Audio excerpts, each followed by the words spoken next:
खबरों तो पहला अज का विचार। जे रब नूं मनण वाला ते ना मनण वाला डूंगे पानी में वड़ जाण ते बच्चे का उही जिन्हों तरना आउंदा होना है। रब जालां की तरफदारी नहीं करता। इत्थे रख न्यूज़ वेखण सुनण वाले सारे जियां नूं मुहम्मद साद जी आयां नूं आखदा है। हुण खबरां चुंगो। वज़ीर आज़म पाकिस्तान शहबाज शरीफ ने कहा है कि IMF ने सारे खाते खलवा दिते ने। आज़ाद कश्मीर की कानून साज असैंबली के इजलास में तकरीर करते होया वज़ीर आज़म का कहना सी कि असां जिंदा रहना है, पर उंज जिंज जिंदा कौमां रहिंदियां ने, भी कियां कासा अगे करके नहीं। 75 साल इहो मामला ही चलता रहा है। किधरे ते तुसी इहनूं रोको दे। यह उदों रुकेगा जदों पूरी कौम एक फैसले ते खलोवेगी। शहबाज शरीफ होरां यह भी आख्या कासा तरोड़न का आखना तो बड़ा सौखा है, पर तरोड़ना बड़ा ही औखा है। असी तकरीर करके अद्धे घंटे बाद भुल ही जाते हैं।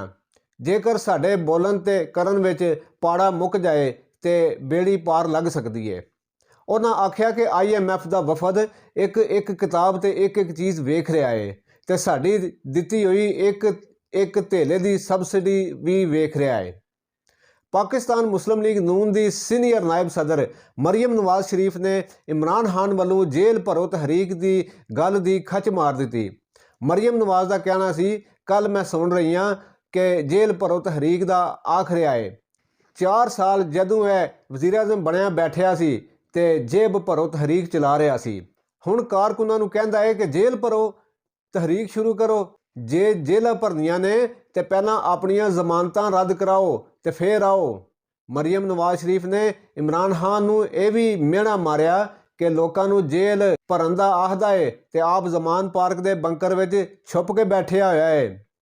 जनानियां नूं बुला के जमान पार्क खलवाया होया है कि किधरे पुलिस मैनू फड़ के ना लै जाए।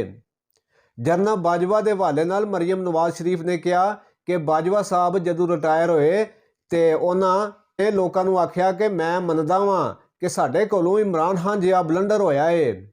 ये पाकिस्तान की 75 साला तरीख का सब तो वड्डा बलंडर सी। हुण सिर्फ बलंडर करन दा इतराफ काफ़ी नहीं, बल्कि इस फितने नूं चुक के बाहर सट्टना पवेगा। पाकिस्तान के वज़ीर दाखिला राणा सनाउल्ला ने आख्या इमरान खान जेल भरो तहरीक शुरू करन, इन्हां दा इलाज मैं आप करांगा।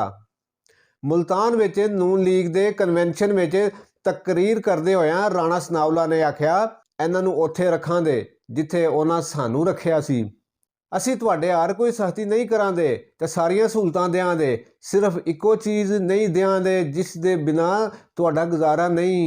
ये गल भी वज़ीर दाखिला ने कीती है। और आखदे ने कि प्रोपेगेंडा किया जा रहा है कि होरे मुस्लिम लीग नून चोणां तों घबरा रही है। मुस्लिम लीग नून चोणां तों नहीं घबरांदी, चोणां लड़ेगी ते जित के पंजाब विच सरकार भी बनावेगी। मुल्क के वज़ीर खारजा बिलावल भुट्टो जरदारी ने आख्या है कश्मीर की आज़ादी तक कोई पाकिस्तानी सुख का साह नहीं लै सकता। भारत आबादी ढांचे में तब्दीलियां सने 5 अगस्त 2019 के इको पैसे के कीते हुए गैर कानूनी इकदामात मुड़ वापस लवे।